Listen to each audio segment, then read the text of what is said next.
We will start with the women's side, and we will have the 3 divisions for you. Just the one run. So we saw in the slalom and the giant slalom that racers were perhaps cautious the first run down and then giving it everything on the second, but they don't have that option here. And some of the names to look for: Sabine Gastiger from Austria, the only medalist back from this division 4 years ago. And this lady, Viviane Fay. She already has a silver and a bronze. The Canadian living in Edmonton, as we get the downhill underway here, the visually impaired division. 10 races for you here in this category.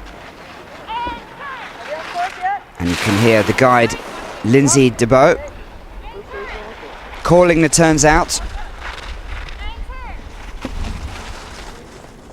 to Fay behind her. Absolutely stunning conditions here. The course will be hard and fast, and that will favour the technical skiers. And really, we should see the very best coming to the top here today. But just the one run, and that's something they haven't yet seen so far here in these alpine events. You've got to push it as far as you can, without, of course, pushing it just too far. So much wider turns here, but a much steeper hill, much longer course, and they'll be picking up some pretty impressive speeds. Now, it's very easy to forget that Viviane Forest, as the other 9 competitors in her event, she's legally blind. And look at the speeds she's travelling down this hill here at Whistler Creekside. There are 3 subcategories, the B1s, B2s and B3s. B1s can't see anything at all. The B2s have maybe a few percentage points of vision as Forest comes down to finish. And that won't matter. Well, let's hope she's okay, but she's safely across the finish line. And Lindsay, her guide, just going to check on her. 3, 2, 1, but it seemed to be a pretty good time now. Denell Umstead following her husband, Rob.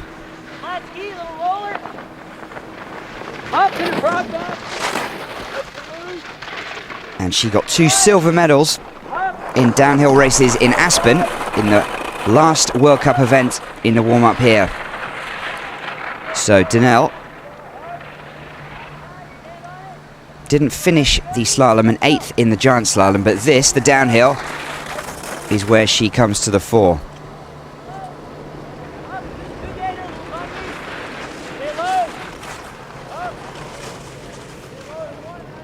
And she's very much coming into form. She had 2 5th-place finishes on the World Cup circuit in January, and now the 2 silver medal positions. So, what can Umstead do here?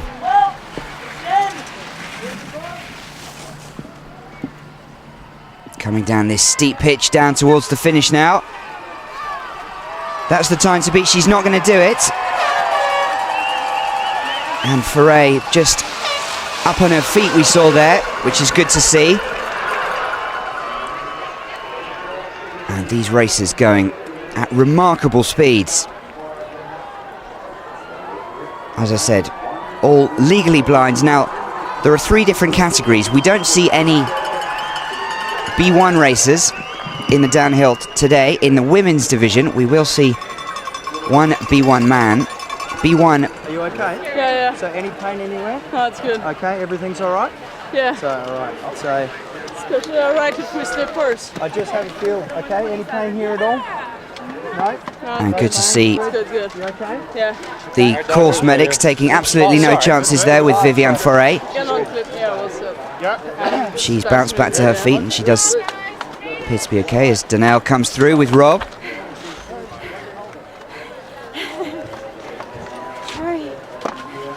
Well, you can hear the effort that she's just put in, still out of breath.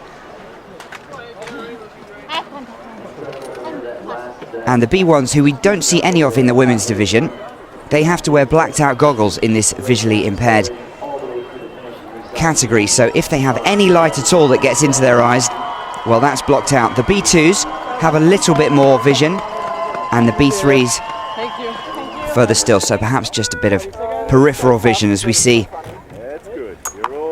Mel Perrine. Now, she was 8th in the slalom. Good, breathe please, Mel, 20 seconds. Good, come on, couple of deep breaths. Andrew Ball just trying to calm her down. This, Okay, 10 seconds, well, Mel. Okay.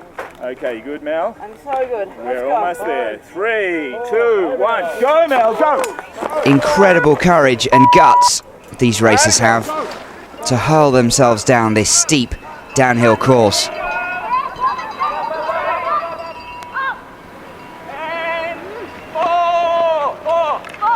And Andrew communicating, and you can see how terrifying it is for some of these racers. They're not afraid to admit it, but she's back. Much, much steeper than they've faced so far here at Whistler Creekside.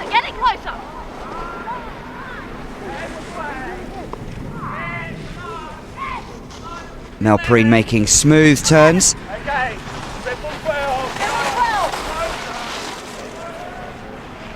Still behind Forest's time, and that could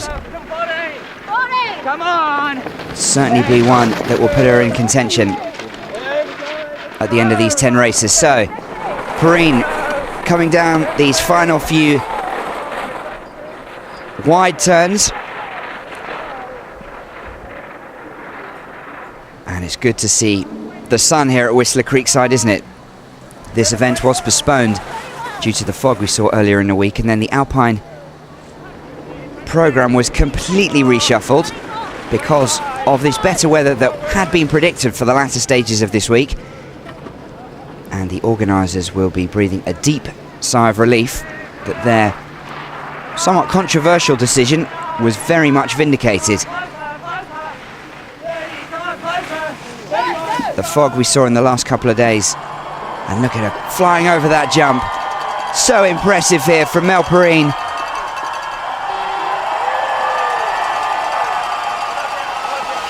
Five seconds behind Foray and into third place for now.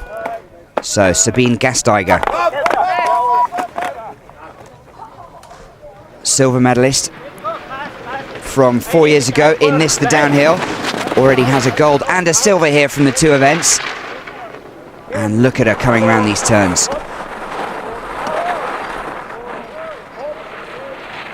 Now, the preference for these two, they ski much closer together.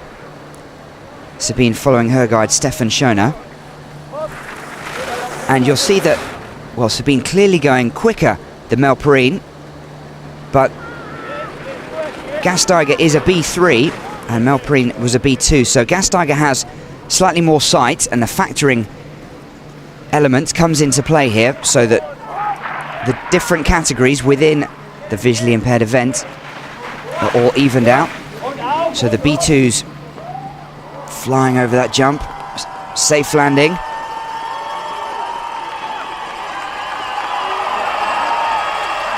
And a pretty good race there.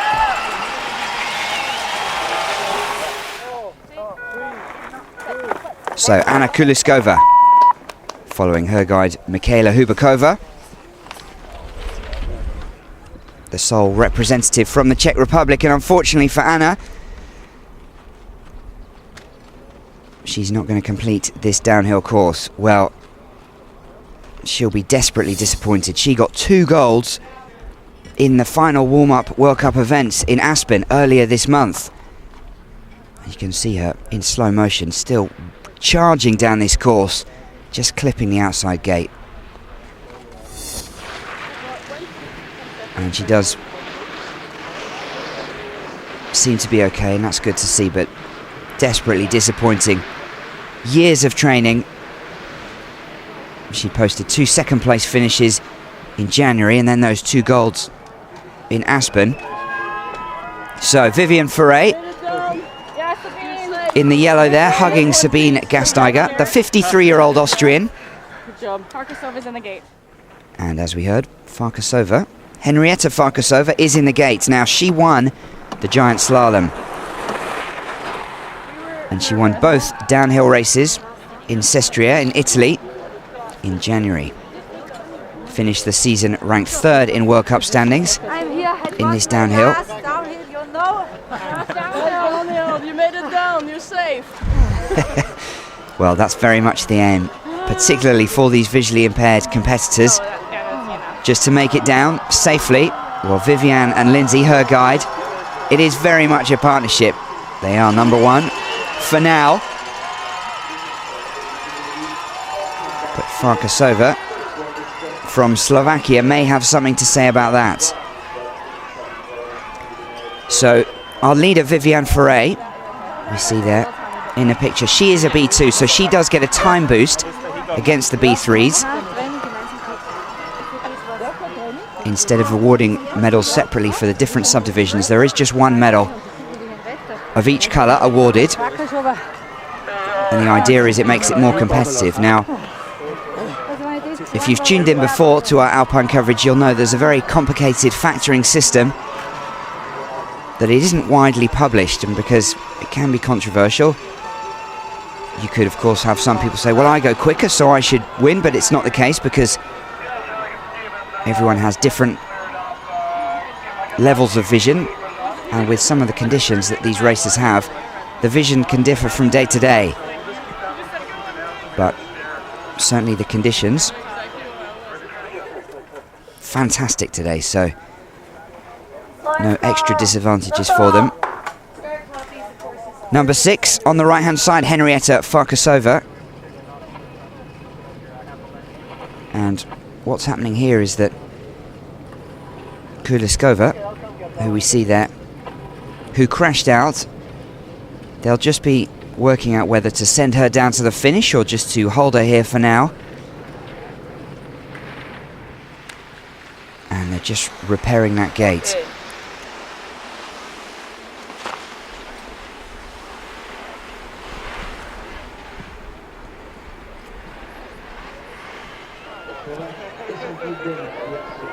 And look at all those sunglasses. That's something we haven't seen too much of here this week at Whistler.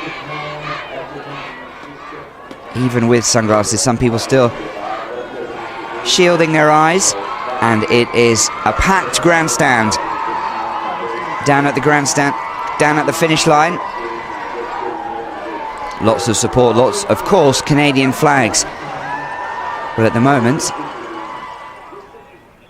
one of their athletes, Viviane Fay, is the leader. So, back we go to Henrietta Farkasova and Natalia Subrtova.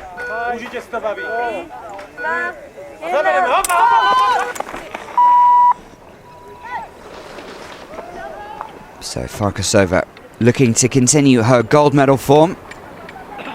Fresh off gold in the giant slalom Tuesday. You can see these two, like Gastiger and her guide, close together.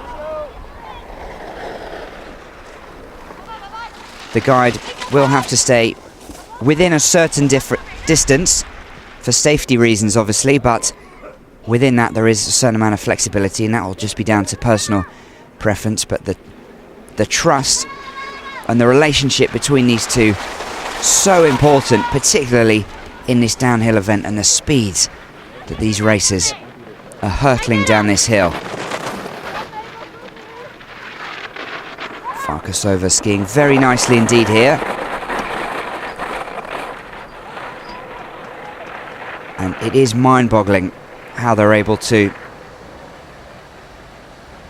well, just compete in the downhill event at all with the very limited amount of vision that they have.